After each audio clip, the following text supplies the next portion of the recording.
www.jamiamadiniyajadid.org. WhatsApp group number +92 333 424 9302.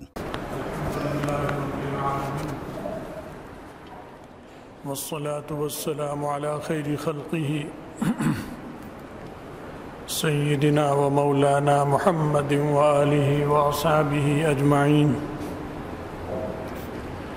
اما بعد،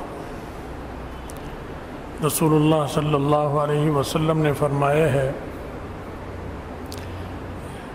لن يهلك الناس حتى يعذروا من انفسهم،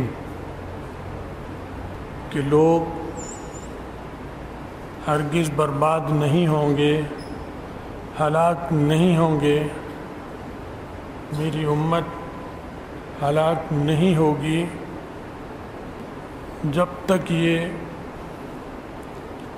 گناہوں کے لیے بہانے تراشنا شروع نہیں کریں گے۔ تو مطلب یہ ہوا کہ جب میری امت میں یہ بیماری عام ہو جائے گی کہ گناہ بھی کریں گے، اور اگر لوگوں کا اعتراض ہوتا ہے یا کوئی بات ہوتی ہے تو اس کے لیے بہانے بھی تراشیں گے۔ جب یہ عام ہو جائے گا تو پھر یہ امت ہلاک ہو جائے گی، پھر بربادی ہوگی، مختلف شکلوں میں ہوگی۔ اور اب جو صورتحال چل رہی ہے گزشتہ 1-1.5 صدی سے، وہ یہی ہو رہی ہے کہ گناہوں میں ہی اضافہ ہو رہا ہے، نیکیوں میں کمی ہو رہی ہے، گناہوں میں اضافہ ہو رہا ہے، اور گناہ پر چلنے کے لیے دلیلیں موجود ہیں۔ داڑھی موڑنے کے لیے دلیل موجود ہے، بہانے موجود ہیں، انگریزی بال بنانے کے بہانے موجود ہیں، عورت بے پرد پھرتی ہے، بہانے موجود ہیں اس کے لیے۔ یہ نہیں کہ میں گناہ گار ہوں اور چھوڑوں گی اسے یا چھوڑ دیا، نہیں، اس پہ قائم بھی رہنا ہے گناہ پر، اور اس کے لیے بہانے بھی بنانے ہیں۔ پھر اس ایک گناہ کی وجہ سے اس کا باپ بھی گناہ گار، وہ اسے بے پرد کو لاتا لے جاتا ہے، بھائی بھی لاتا لے جاتا ہے، شوہر بھی لاتا لے جاتا ہے، بیٹا بھی لاتا لے جاتا ہے، سب مبتلا ہیں، اور سب کوئی نہ کوئی بہانہ تراشتے ہیں۔ داڑھی موڑنے پہ بہانہ، لباس پہ بہانہ، سود کے بارے میں بہانہ، پوری امت سود کھاتی ہے اور اس کے لیے دلیلیں دیتی ہے، لیڈر دلیلیں دیتے ہیں، ماہرین اقتصادیات دلیل دیتے ہیں، اور ڈٹ کر اور ڈنکے کی چوٹ پہ سود کی حمایت کرتے ہیں، اور سود کی خلاف بات ہو تو ایسے کھڑے ہوتے ہیں جیسے جہاد۔ ابھی اپیلیں کی ہیں حکومت نے کہ جی یہ روکا جائے، سود باقی رہنا چاہیے۔ آپ کے سامنے ابھی گزری ہے 1.5 ماہ پہلے کی بات، یہ ہو رہا ہے۔ تو عوام بھی شریک اور حکمران بھی شریک، تصویریں اتارنا، تصویریں بنانا، فلمیں چلانا، فلمیں دیکھنا، فلمیں دکھانا، ویڈیو بنانا، یہ رچ بس گیا ہے معاشرے میں، پاکستان کے معاشرے میں نہیں، سارے مسلمانوں میں، چاہے وہ عرب کے ہوں یا یہاں کے ہوں، اور اس کے لیے بہانے اور دلائل اتنا رچ بس گیا کہ علماء اس برائی میں مبتلا ہو گئے۔ طبقہ علماء، مدارس، مساجد، مسجد کے اندر ویڈیو بنتی ہے، نکاح ہو رہا ہے اور ویڈیو بن رہی ہے، مسجد کے اندر بیان ہو رہا ہے اور ویڈیو بنتی ہے اور بنا کر اسے جاری کیا جاتا ہے۔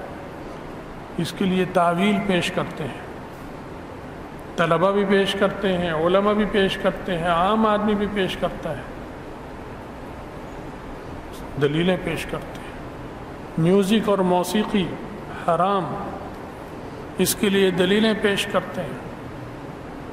شراب حرام، اس کے لیے دلیل پیش کرتے ہیں، اس لیے پینی پڑتی ہے، اس لیے پینی پڑ رہی ہے۔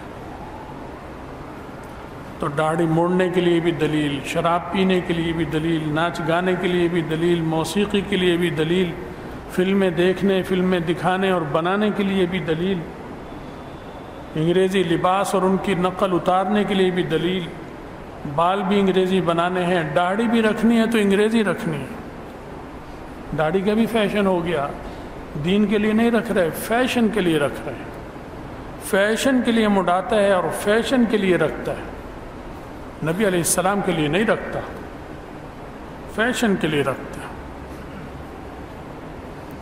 فرمایا کہ جب یہ صورت ہو جائے گی کہ یہ گناہ کریں گے اور گناہ کے لیے کٹ حجتی کریں گے، دلیلیں پیش کریں گے، لولے لنگڑے بہانے تلاشیں گے، کوئی قوی دلیل نہیں ہوگی، نہ کتاب اللہ سے نہ سنت سے، اپنی طرف سے گھڑی ہوئی باتیں ہوں گی۔ اور اس پر یہ بھی مزید ہوگا کہ کوئی سمجھائے گا تو وہ برا لگے گا، انہیں سمجھانے والا برا لگے گا۔ اب ہر جمعے ہم بات کرتے ہیں آپ سے اور موقع پہ بیان کرتے ہیں، کوئی بات سمجھ نہیں آتی کہ کس موضوع پہ بات کریں، سوائے اس کے اور کون سا موضوع ہے؟ ہم بات کرتے کرتے سوچ میں پڑ جاتے ہیں، آپ سنتے سنتے تھک جاتے ہوں گے کہ پہلے یہی سنائی، پھر اب پھر یہی سنائی، پہلے جمعے بھی یہی بات تھی، اس جمعے بھی یہی بات تھی، اس جمعے بھی یہی بات ہے، بتائیں کیا بات کریں؟ 5 نمازیں فرض ہیں، یہ تو آپ سب جانتے ہیں، یہ بات بتاؤں؟ یہ تو سب کو پتہ ہے۔ 3 وتر واجب ہے، یہ سب کو پتہ ہے۔ رمضان کے روزے فرض ہیں، سب کو پتہ ہے، یہ بتاتا رہوں ہر جمعے؟ یا اور علماء جو ہے وہ یہی بتاتے رہیں؟ یہ تو معلوم ہے مسلمانوں کو۔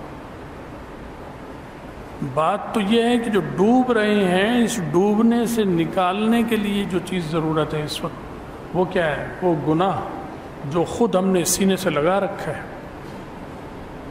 نیل پالش لگائیں گی عورتیں، حرام کام ہے، اسی حال میں مرتی ہیں، اسی میں نماز ہی پڑھتی ہیں، جب تک یہ لگی ہوئی ہے نماز ہی نہیں ہوگی۔ وارڈ میں داخل ہوتا ہے، روزانہ داڑھی منڈواتا ہے، جیل سے جیل کے پیغام نشر ہوتے ہیں کہ ہم سڑ رہے ہیں، ہمیں کوئی کھانے کو نہیں پوچھ رہا، ہم اتنے دنوں سے یہ سعودی عرب کی جیل میں بند ہیں، پاکستان کے فلاں جیل میں بند ہیں، ہمارے پاس نہ کھانے کو ہے نہ پینے کو ہے۔ لیکن جب میں دیکھتا ہوں ان تصویروں کو، وہ 10-12 جو مجرم بیٹھے ہیں، داڑھیاں ان کی بالکل صاف ہیں، بھائی یہ بلیڈ کہاں سے آ رہا ہے اس کو موڑنے کے لیے؟ اس جیل کے اندر، اس مصیبت میں جہاں تم کہتے ہو کھانے کو نہیں مل رہا، داڑھی موڑنے کے اوزار کہاں سے آ رہے ہیں؟ یہ کتنی پابندی سے موڑی جا رہی ہے۔ ہسپتال میں داخل ہے، وارڈ میں، ایمرجنسی وارڈ میں داخل ہے، وہاں پر نائی آ کے اس کی داڑھی منڈواتا ہے، وہ داڑھی منڈو میری، بال بڑھ گئے، یہ جو چھوٹی چھوٹی نوکیں نظر آ رہی ہیں یہ میرا چہرہ خراب کر رہی ہیں۔ تمہارا چہرہ نہیں، دل خراب کر دیا، دل سیاہ ہوا گیا۔ جب دل سیاہ ہے تو چہرہ خراب ہوگا، تمہیں چہرہ بھی خراب لگے گا، ہر چیز خراب لگے گی، نبی علیہ السلام کی سنت سے تمہیں بیزاری ہوگی۔ یہ نفاق ہے جو امت کے دلوں میں گھس چکا ہے، اکثریت کے، اللہ ماشاء اللہ اچھے بھی ہیں لیکن بہت کم۔ اکثریت کا حال برا ہے، اکثریت میں ہم نمازی بھی شامل ہیں۔ یہ نہیں کہ ہم نمازی بہت پاک دھلے ہوئے ہیں، نمازیوں کا حال دیکھ لیں، صدیقیوں کا حال دیکھیں جو اعلیٰ نسب کے خاندان ہیں، سید، صدیقی، فاروقی، عثمانی، الامان والحفیظ، کان پکڑتے ہیں، کان پکڑیں، ان کے ہاں بھی یہی کچھ ہو رہا ہے۔ یعنی ایک زمانے میں شریف خاندان اور بدماش خاندان کا فرق ختم ہو چکا۔ وہ جو شریف خاندانوں میں چیزیں نہیں ہوتی تھیں، اب وہی شریفوں میں ہو رہی ہیں۔ شرافت کہاں رہی؟ سب ختم ہو چکا۔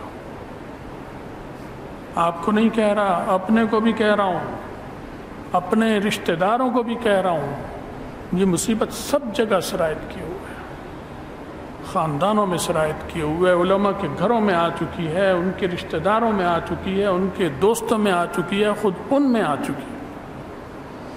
تو ہم تباہی کی طرف بڑھ رہے ہیں، یہ سیلاب کتنی بڑی تباہی ہے، اس کے بعد آپ سوچ رہے ہیں یہ گزر جائے تو سکون کا سانس لیں گے؟ نہیں، نبی علیہ السلام کی بات غلط نہیں ہو سکتی۔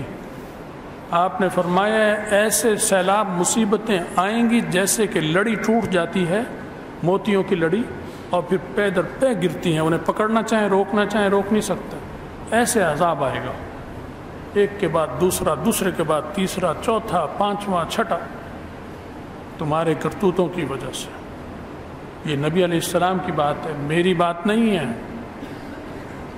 ان کی بات ہے، وہ غلط نہیں ہو سکتا۔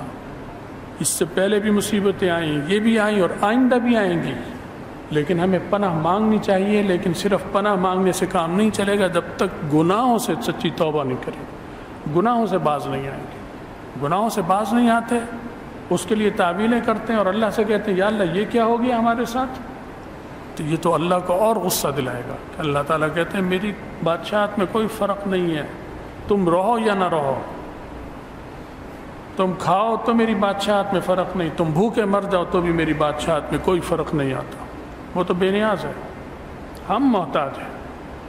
تو بیماری پھیل چکی ہے، باز آ جائے، یہ پیغام سب کے لیے ہے، مجھ سمیت سب کے لیے ہے کہ ہمیں سب کو اپنے کردار، اپنے دل کے اندر کا جائزہ لو۔ دل اندر سے سیاہ ہوئے ہیں ہمارے گناہوں کی وجہ سے، کھاتے حرام ہیں، پہنتے حرام ہیں، پیتے حرام ہیں، بات گناہ کی کرتے ہیں، اچھے آدمی کو مذاق اڑاتے ہیں، اس کا تمسخر کرتے ہیں، عیار اور مکار اور جھوٹا اور فریبی اسے قائد اور لیڈر سمجھتے ہیں اور اسے کہتے ہیں یہ کامیاب آدمی ہے، یہ معیار ہے ہمارا۔ تو بھائی بہت حالات خراب ہیں، بہت ہی خراب ہیں، اور آگے کو اور خطرناک آ رہے ہیں۔ اللہ تعالی ہمیں اور آپ کو بچائے، ہمیں سچی توبہ کی توفیق عطا فرمائے، ہم سب کا خاتمہ ایمان پر فرمائے، اور آخرت میں رسول اللہ صلی اللہ علیہ وسلم کی شفاعت اور ان کے ساتھ نصیب فرمائے۔ وآخر دعوانا الحمد للہ رب العالمین۔